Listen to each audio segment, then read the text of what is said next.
Bonjour et bienvenue dans cette vidéo sur les ondes et les particules. Qu'elles renseignent sur l'univers ou sur notre entourage, les ondes et les particules sont des supports d'information. Quelle est leur nature et quel est le moyen de les détecter? C'est les questions auxquelles on va essayer de répondre. Commençons tout d'abord par parler de rayonnement et de particules. Alors, les rayonnements reçus par la Terre ont des sources différentes. Ce peut être des étoiles comme le Soleil, des galaxies, mais aussi évidemment plein d'autres sources. Mais qu'est-ce qu'un rayonnement? Alors un rayonnement, c'est la propagation d'énergie émise par une source.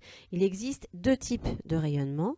D'abord le rayonnement dit de particules, où il y a déplacement de matière, déplacement de ces particules, et le rayonnement électromagnétique, donc modélisé par des ondes électromagnétiques, où là il n'y a pas transport de matière. Donc lorsqu'on parle de rayonnement, c'est transport d'énergie dans les deux cas, mais dans le cas d'un rayonnement de particules, il y a déplacement de matière, alors que dans le cas de rayonnement électromagnétique, il n'y a pas transport de matière. Alors, commençons par le rayonnement dit cosmique, donc le rayonnement de particules. Alors, les particules sont de nature variée. Donc, vous avez ici un tableau avec les différentes particules auxquelles vous pouvez avoir affaire et les sources en question. Donc, les particules, certaines vous les connaissez, protons, électrons, photons, les neutrons, évidemment, les noyaux d'hélium qui sont des noyaux d'atomes, des atomes d'hélium. Donc, attention, le photon que vous connaissez bien, je vous renvoie à votre cours de première S, à une nature particulière. C'est une particule qui peut modéliser les ondes électromagnétiques, attention, dans le cadre de la dualité onde-corpuscule que vous avez vu en première S. Donc attention pour la lumière. Le photon est une particule, mais on peut aussi considérer la lumière comme une onde, vous le savez bien. Alors, qu'en est-il du rayonnement électromagnétique ? Alors voici le spectre des ondes électromagnétiques, deux grandeurs incontournables, la longueur d'onde lambda en mètres et la fréquence nu en hertz. Donc vous avez ici l'ensemble des ondes électromagnétiques à connaître. Ensuite, qu'en est-il de l'énergie de ces ondes électromagnétiques? Puisqu'on parle de rayonnement, on parle de transport énergétique. Alors, souvenez-vous de la formule que vous avez vue l'année dernière. Vous pouvez mettre pause pour essayer de vous en souvenir. Cette relation qui relie l'énergie à la longueur d'onde et avant ça, l'énergie et la fréquence nu de ces ondes électromagnétiques. Alors, je vous la rappelle, cette relation, c'est E égale H nu égale Hc sur lambda, H étant la constante de Planck et c'est la vitesse ou la célérité de la lumière. Et on a nu égale C sur lambda. C'est pour ça que vous pouvez avoir ces deux relations-là. Et donc, si on regarde ces relations, E évolue dans le même sens que nu. Et E évolue en sens inverse à celui de l'évolution de lambda. Et donc, vous avez une énergie croissante quand la fréquence augmente et quand la longueur d'onde diminue. Donc les rayons gamma seront plus énergétiques, par exemple, que les infrarouges ou que les ondes radio. Donc à savoir aussi. Alors parlons maintenant de l'absorption des rayonnements. Donc les rayonnements transportent de l'énergie, parfois de la matière, parfois non, suivant la nature du rayonnement. Alors quand l'énergie est absorbée, c'est-à-dire quand le rayonnement est absorbé par la matière, on dit que la matière est opaque. Par contre, quand l'énergie n'est pas absorbée, on parle de matière transparente. Donc la matière transparente laisserait passer les rayonnements et l'énergie, et une matière opaque ne laisserait pas passer les rayonnements. Alors, qu'en est-il de l'atmosphère terrestre? Opaque, transparente, à quelles ondes, à quel rayonnement, etc. etc. Alors, l'atmosphère terrestre interagit avec les rayonnements qu'elle reçoit et l'absorption des rayonnements par l'atmosphère dépend de leur nature. Alors, vous avez ici deux documents qui nous disent la même chose. Donc, en fonction des ondes électromagnétiques, vous avez l'absorption forte ou faible par l'atmosphère. Et dans le deuxième document, vous avez opacité ou transparence de l'atmosphère pour certains rayonnements.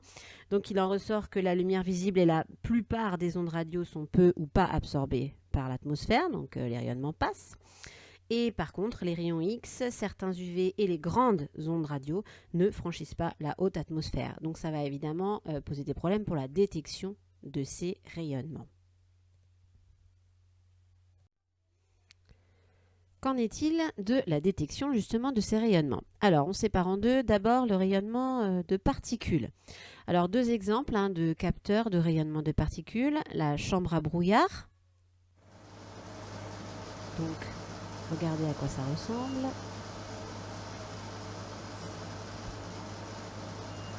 Il s'agit d'un détecteur de particules qu'on appelle chambre à brouillard.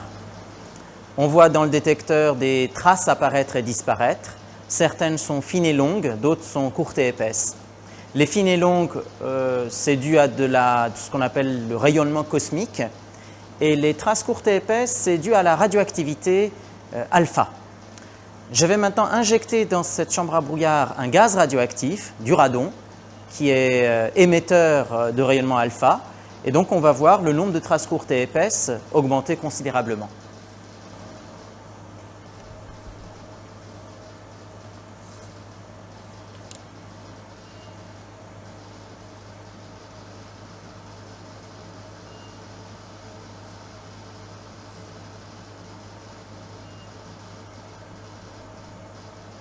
Alors voilà pour la chambre à brouillard. Autre détecteur de rayonnement de particules, les compteurs Geiger évidemment pour les rayonnements radioactifs type bêta par exemple. Alors, qu'en est-il des rayonnements électromagnétiques? Donc, tout dépend en fait des rayonnements à détecter. Donc, l'œil peut être un très bon capteur pour la lumière par exemple, des antennes pour les ondes radio à la surface terrestre. Les ondes radio passent l'atmosphère, donc pas de problème. Un radiotélescope, pareil pour les ondes radio, pour les ondes qui passent l'atmosphère. Par contre, on a vu que les rayons X et les très grandes ondes radio ne passaient pas l'atmosphère. Donc là, il faut des satellites comme Hubble par exemple pour pouvoir capter ces rayonnements. Alors, autre type d'ondes que l'on peut détecter, comme un son, un tsunami, un séisme, ce sont des ondes de nature mécanique. Donc, on va maintenant parler de ce que c'est que les ondes mécaniques. Alors, qu'est-ce qu'une onde mécanique? C'est la propagation d'une perturbation dans un milieu matériel. Et attention à retenir, cette propagation se fait sans transport de matière, mais avec transport d'énergie. Exemple d'ondes mécaniques bien connues, les ondes sismiques. Alors les ondes sismiques comme par exemple les ondes P et les ondes S. Donc vous avez une perturbation qui peut être modélisée par un marteau qui tape horizontalement ou un marteau qui tape verticalement qui vont créer des perturbations. Cette perturbation va se propager dans un milieu matériel, le sol. Ça se fait sans transport de matière puisque le sol après passage de la perturbation va retrouver sa forme originelle, mais avec transport d'énergie, vous le savez bien puisque sur le passage d'un séisme et donc d'une onde mécanique, vous avez des dégâts qui sont causés, donc de l'énergie qui est transférée.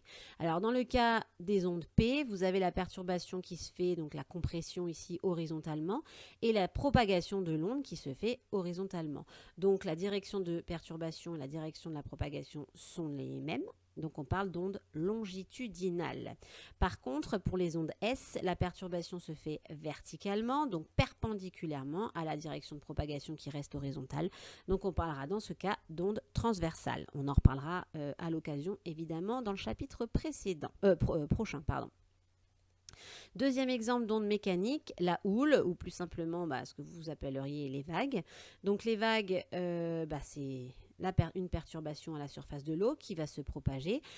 Pour illustrer le non-transport de matière, un bateau qui se trouve à la surface de l'eau, la vague arrive, la vague transporte le bateau, puis s'en va, et le bateau reste à la même position. Donc pas de transport de matière, par contre énergie transportée, puisque cette énergie va permettre évidemment d'élever le bateau.